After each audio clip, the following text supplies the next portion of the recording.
What appears to be genius is not so uncommon. Mozart's sister, Maria Anna, was also a child prodigy. The difference for top performers isn't practice, it's deliberate practice, a focused method of systematic improvement that psychologist Anders Ericsson spent a lifetime studying.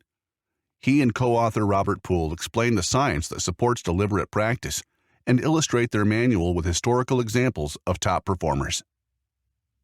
Practice and the time they devote to the practice differentiates top and average performers. Purposeful practice aims at specific, well-defined targets. Instead of practicing your golf game, think specifically about what you need to do to reduce your handicap 5 strokes. Focus, perhaps, on adjusting your swing. Effective practice helps change your brain to increase your playing ability. Focused practice that challenges homeostasis changes the brain. Your brain size may not change, but the brain is highly adaptable, or plastic. When you undertake a physical fitness program, muscle cells contract and use available oxygen and energy. But now the bloodstream needs more, so you breathe deeper and tap other sources of energy. If you maintain a program of physical exercise that challenges the body, your cells respond by changing, activating different genes to handle the change. The muscles involved eventually create a new comfort zone. By setting up a program that offers continual challenge just outside your comfort zone, you keep improving. The brain responds similarly to challenges by rewiring neuronal connections rather than generating new cells. London's streets are labyrinthian, defying logic and confounding GPS systems.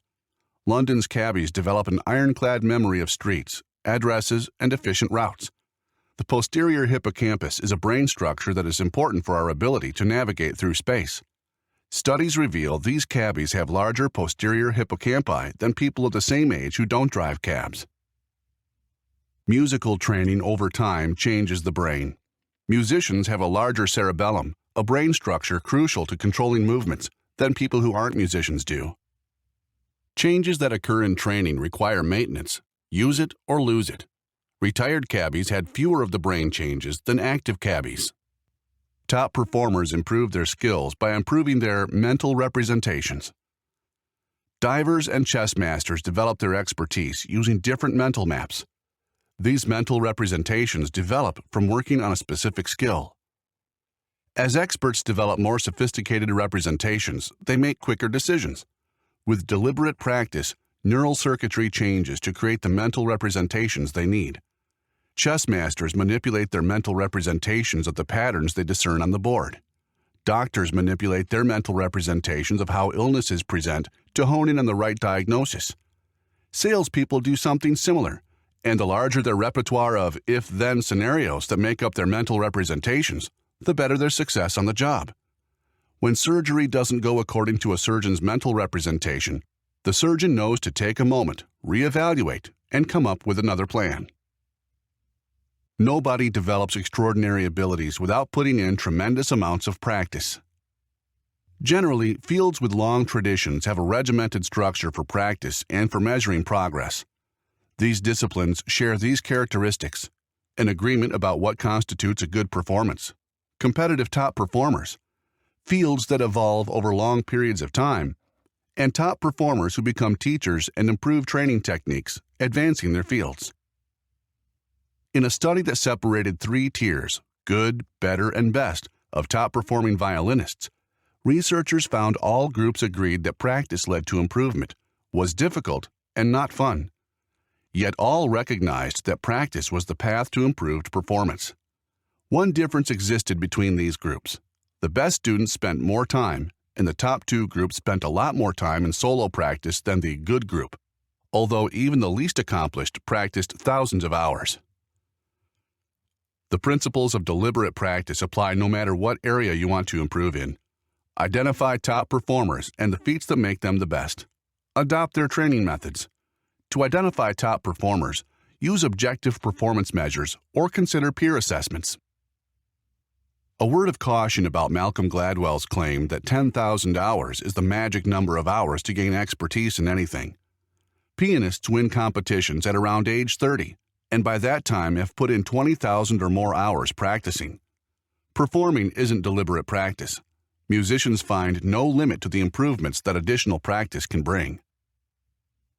To improve, you need to practice the right way. Know that improvement is possible. Genetics do not limit your possible improvement. Mere repetition or trying harder will not lead to improvement. Focus on improving. Most business people don't have time for deliberate practice. They must turn job scenarios into opportunities to practice skills. If you want to improve your presentation skills, for example, focus on telling more entertaining stories to engage your audience. To improve team skills, listeners can take notes and give the presenter feedback. This creates a virtuous process by which presenters steadily improve. What matters most isn't what you know, but what you can do. Researchers found that physicians' performances generally got worse over the years, despite their experience. Interactive techniques such as case solving, acting out roles, and hands-on training improve skills. Passively listening to lectures or attending seminars do not. Maintaining practice over time is the key to steady improvement. You can start out learning in a group class or following someone on YouTube, but at some point you need a coach or teacher. Not all competent practitioners make good teachers. Some people are better at teaching kids, for example. Look for someone who teaches the specific skill you wish to improve. Since most of your practice is solo, you want a teacher to guide you to get better at these solitary sessions. Teachers correct misperceptions you may have in your mental representations. Change teachers as you grow and improve.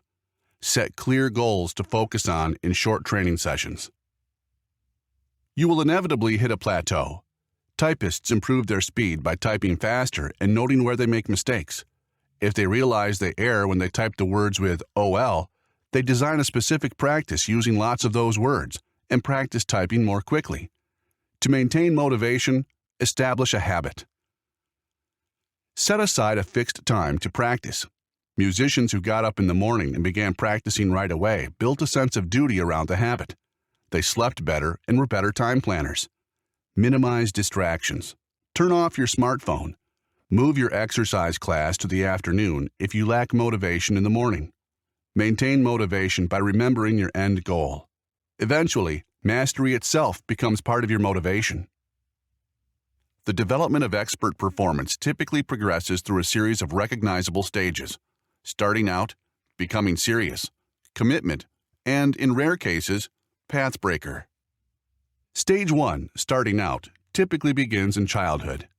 When the first female chess grandmaster, Susan Polgar, began as a small child, she saw chess pieces as toys and playing as fun. Later, she came to enjoy the challenge. This is typical for top performers. Parents introduce them to their area of interest as play. Attention and parental praise give children motivation. Parents teach self-discipline, hard work, and constructive use of time. In the next stage comes deliberate practice, in which practice becomes work, and students get coaches or teachers. Eventually, the student makes a commitment to becoming a top performer, pushes continuously to improve beyond his or her personal best, and in competition with others, sometimes worldwide. At this point, the student supplies the motivation. Parents play a part in financial commitment and emotional support. For baseball and ballet, starting in childhood makes a difference to training arms and legs for a full range of motion. Older participants can adapt, but not as much as children. Adult brains learn differently from children's brains. The earlier someone learns a second language, for example, the better their brains can adapt.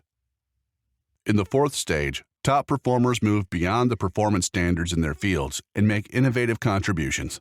These pathfinders lay the ground for others to follow, even if they never share their recipe for success. Simply knowing that something is possible drives others to figure it out. Under the surface of what appears to be natural talent lurks lots of time dedicated to practice. Niccolò Paganini was a great violinist. According to legend, Paganini was such a genius that when a string broke during a performance, he kept playing. Another string broke, and the audience was stricken, but still the genius kept playing. When the third string broke, Paganini continued playing on one string to the delight and amazement of the crowd. To his listeners, it was miraculous. But the truth behind the legend is his performance wasn't talent. It was practice plus showmanship. Improvement is a long process without shortcuts. Individuals with savant syndrome demonstrate specific, extraordinary abilities in parallel with mental challenges. Some people can hear a piece of music once, then play it. While this may look like innate talent, studies suggest it requires practice, as with the acquisition of any other ability. Mozart, despite being labeled as prodigy, developed his abilities through years of concentrated practice. IQ doesn't make much difference. Researchers found no correlation between chess expertise and IQ. Those players with lower IQ practiced more. When a skill is difficult to master and progress is slow, teachers may assume kids don't have the talent to succeed and discourage them from trying, turning their belief into a self-fulfilling prophecy. In every discipline studied, deliberate practice has been shown to produce improvement. When teachers taught freshmen physics using principles of deliberate practice, students learned twice the information than those in more traditional programs. Students talked in small groups, and instructors used their answers to questions as feedback for their program. Instead of teaching students separate facts to memorize into long-term memory, connect them together as part of a mental representation. Thus, information has context. Information with meaning is easier to use.